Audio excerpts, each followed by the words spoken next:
Hello guys, আজকে বানাবো সয়াবিনের সবজি, কিন্তু অন্যরকম স্টাইলে এবং খুব তাড়াতাড়ি এবং চটজলদি। তো প্রথমে আমি এই মিক্সার গ্রাইন্ডারটা নিয়েছি। এতে আমি কি দেবো, কয়েক টুকরো পেঁয়াজের দেবো।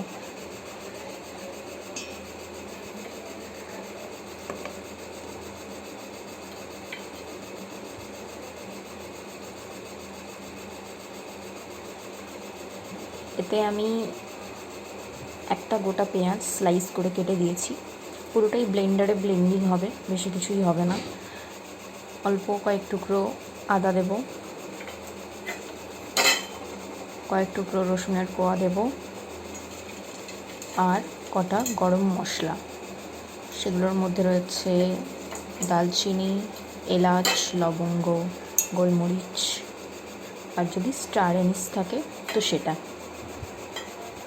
বা অল্প পরিমাণে জিরে দিয়ে দেবো। জিরেটা হলো মেন ইনগ্রেডিয়েন্ট। আমরা এটা নিরামিষ তৈরি করতে পারি জিরে আর আদা বাটা দিয়ে, কিন্তু আমি যেহেতু আমিষ তৈরি করছি তো আমি এতে সবটা দিয়ে দিয়েছি। এবার করে নেব ব্লেন্ড।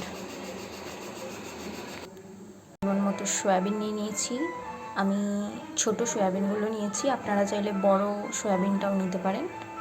এখানে আমি কড়াইতে জল গরম করে নিচ্ছি। এই সয়াবিনগুলো এবার এতে দিয়ে দেবো। এটা ততক্ষণ পর্যন্ত ফুটবে, যতক্ষণ না জলটা ফুটে উঠছে ততক্ষণ পর্যন্ত এটা একটু ভিজবে। তারপরে ওটা আমি নামিয়ে নেব। এই যে এটা পেস্ট করে নিয়েছি আমি, আমাদের মশলা রেডি। এবার কড়াইতে কিছুটা তেল গরম করতে দিয়ে ডুমো ডুমো করে কেটে রাখা আলুগুলো এতে ভাজতে দিয়ে দেবো।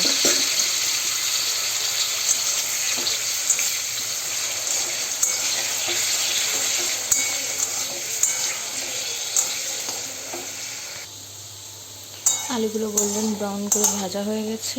এবার এগুলো আমি তুলে নেব।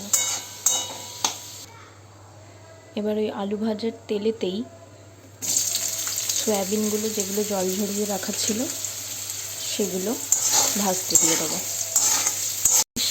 একটা জিনিস খেয়ালে রাখবেন, সয়াবিন ভাজার সময় অল্প পরিমাণে নুন আর কালারের জন্য অল্প পরিমাণে হলুদ অবশ্যই দেবেন।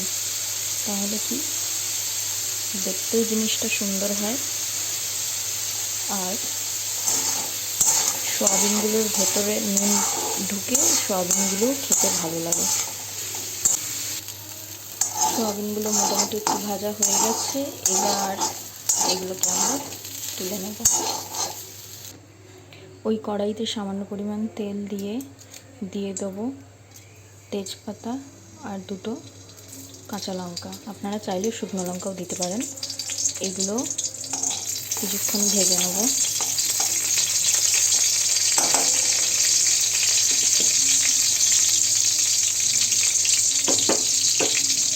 যেহেতু জিরেটা বেটে নিয়েছি তাই ফোড়নে আর আলাদা করে জিরে দিলাম, দিয়ে দিলাম পেস্টটা। এবার এটা ততক্ষণ কষাবো যতক্ষণ না তেল ছেড়ে আসছে।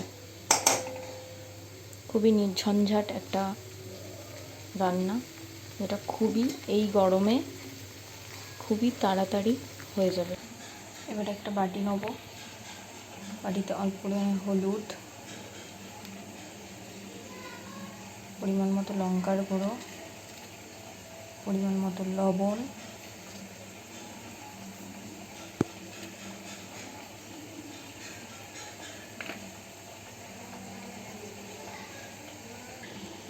অল্প একটু ধনে গুঁড়ো, সবের সাথে অল্প পরিমাণ জল দিয়ে মশলাটা ভালো করে মিক্স করে নেব। এই যে মিক্সচারটা, এটাই আমরা তরকারিতে ইউজ করবো, সবজিতে। দেখুন কড়াইতে মশলাটা ভালো রকমভাবে তেল ছেড়ে দিয়েছে। এবার এই পর্যায়ে এসে আমরা এই যে মশলাটা, এটা একটু দিয়ে দেবো।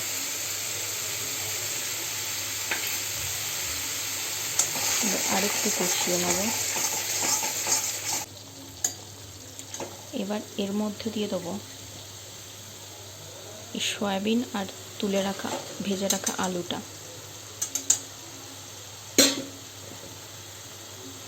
এবার এইগুলোকে একসাথে দিয়ে পুরোটা নাড়বো, এগুলো একসাথে দিয়ে পুরোটা কষানো হবে। আপনারা চাইলে এর মধ্যে টমেটোটাও একসাথে দিয়ে পেস্ট করে নিতে পারতেন মশলার সাথে। আমার কাছে টমেটো ছিল না, এই জন্য আমি টমেটো ছাড়াই এই টেস্টি রান্নাটা করার চেষ্টা করেছি। ভালো করে এটা কষাতে হবে। আচ্ছা, এরকম গায়ে গায়ে লেগে যাওয়ার পরে আমি অল্প পরিমাণে সামান্য বাটি ধোয়া জলটা দিচ্ছি, কারণ যাতে নিচে লেগে না যায় আর গ্রেভির কনসিস্টেন্সিটা একদম ঠিকঠাক থাকে। দেখুন কি সুন্দর একটা মাখো মাখো ব্যাপার হয়েছে।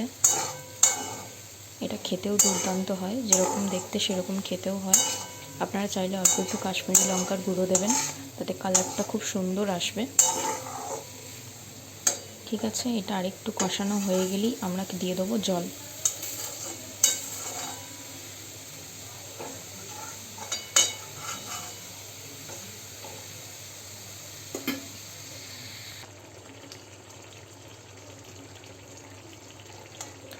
অল্প পরিমাণে জল দিয়ে দিয়েছি। জল দেওয়ার পরে এটা নাড়িয়ে রেখে দেবো। গরমে যাদের মুখে একদম অরুচি তাদের জন্য এই রান্নাটা বেস্ট। মাঝে মধ্যে একবার করে ঢাকা খুলে একটু করে নাড়িয়ে দেবেন, যেহেতু জলের কনসিস্টেন্সিটা অল্প,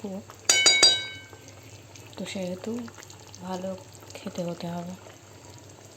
দেখুন এরকমভাবেই তৈরি হয়ে যাবে আমাদের সয়াবিন কারি।